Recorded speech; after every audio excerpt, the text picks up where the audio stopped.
Hello and welcome to a bye-week edition of Tori's Take presented by Priority Health.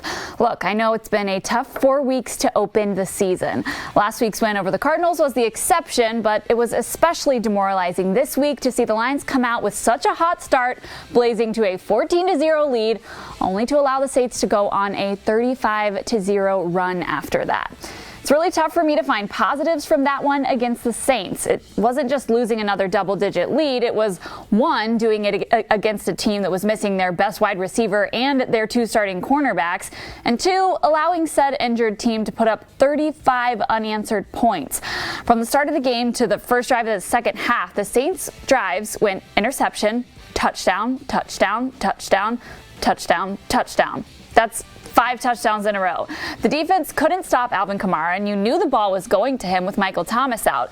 They weren't much better against the pass, and the offense fizzled out after the first 2 drives themselves.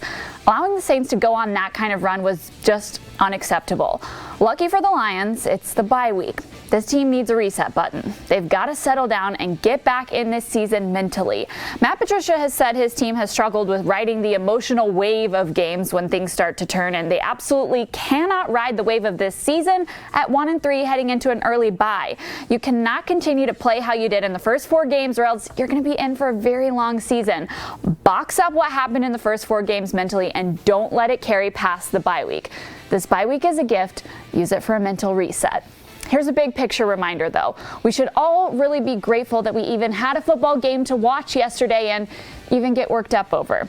If you were up late Saturday night like me and happened to pop on Twitter or any sports news app, you saw that a Saints player tested positive for coronavirus late into the evening hours, jeopardizing the status of Sunday's game. After further testing of that player and all the players on the Saints, the test turned out to be a false positive and the game was able to go on as planned. I, for one, like to have a plan, so I barely slept Saturday, not knowing whether I'd be waking up and going to work or not, so I was relieved to know everyone ended up safe and healthy. Here's the thing, though. The NFL's protocols for confirming positive tests only came about because of the false positive Matthew Stafford had in training camp. The Lions worked with the league to amend the policy, which resulted in subsequent tests needing to confirm an initial positive. If it weren't for what happened with Stafford in camp, we probably would not have had a football game to watch yesterday. Let's move on now to your questions submitted via social media. This first question is from Gus the Greek.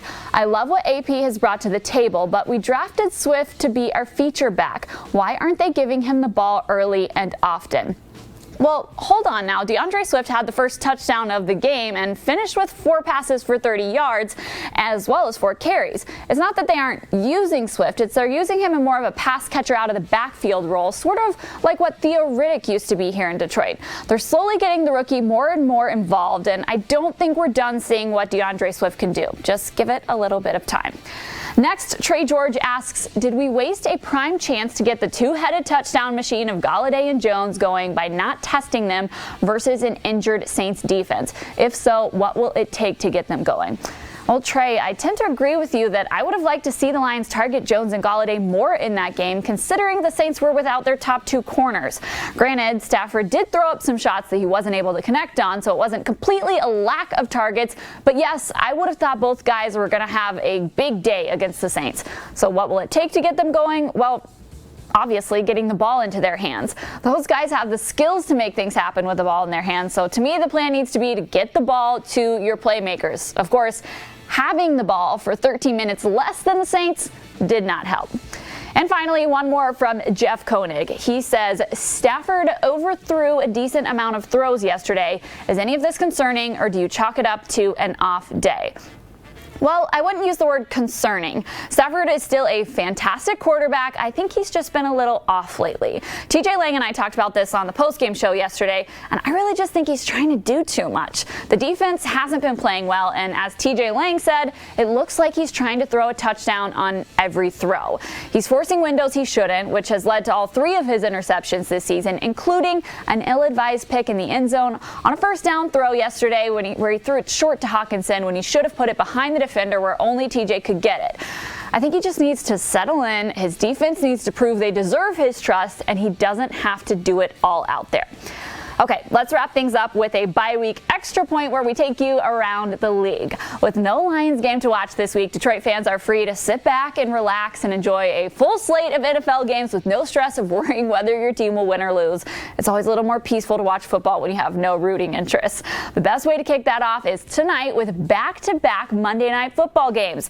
We have Pats-Chiefs at 7:05 and then Falcons-Packers at 8:50.